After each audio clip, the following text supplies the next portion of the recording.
આજે ગુજરાતના 58 તાલુકાઓમાં મેઘ જમાવટ થઈ। સૌથી વધુ નવસારીમાં 3.7 ઇંચ જેટલો વરસાદ પડ્યો, સાબરકુંડલામાં 3.11, પેટલાદમાં 2.91 ઇંચ વરસાદ પડ્યો, સુરત શહેરમાં 2.4, કામરેજમાં 2.36 ઇંચ વરસાદ પડ્યો, ધરમપુર અને જલાલપુરમાં 2 ઇંચથી વધુ વરસાદ પડ્યો છે। વલસાડમાં 1.77 અને વઘઈમાં 1.61 ઇંચ વરસાદ ખાબક્યો છે। સુરતના મહુવામાં 1.61, બારડોલીમાં 1.54 ઇંચ વરસાદ પડ્યો। નાના પૌંઢા અને અંબિગામાં પણ 1.5 ઇંચ કરતા પણ વધુ વરસાદ પડ્યો છે।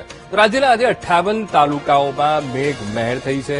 નવસારી કે જ્યાં સૌથી વધુ 3.7 ઇંચ જેટલો વરસાદ ખાબક્યો છે, ધરમપુર જલાલપુરમાં પણ 2 ઇંચ વરસાદ પડ્યો છે।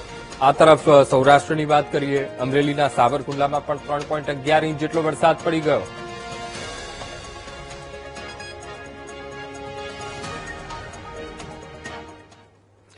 તો જેની દિવસોથી રાહ જોવાતી હતી તે મેઘરાજાની ગુજરાતમાં પધરામણી થઈ ગઈ છે।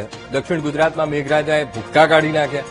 સુરત અને નવસારીમાં તો મેઘરાજાની તોફાની બેટિંગ અને તોફાની બેટિંગથી ઠેર ઠેર પાણી ભરાયા। સુરત શહેરમાં ધોધમાર વરસાદથી રસ્તા પાણીમાં ગરકાવ થઈ ગયા, જેને કારણે લોકોને ભારે હાલાકીનો સામનો કરવો પડ્યો। નવસારીમાં પણ ધોધમાર વરસાદ અને જેના કારણે શહેરના રસ્તા પાણી થયા। અહીં કુંભારવાડ, પ્રજાપતિ આશ્રમ વિસ્તાર ઘૂંટણસમાં પાણી ભરાઈ જતા વાહન ચાલકો હેરાન થયા અને લોકોએ મુશ્કેલીનો સામનો પણ કરી લીધો।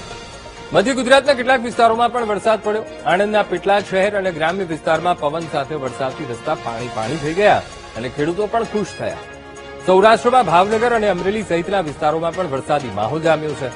હવે જેને કારણે છેલ્લા કેટલાક સમયથી વરસાદની રાહ જોઈ રહેલા ખેડૂતોમાં પણ ખુશીનો માહોલ જોવા મળ્યો।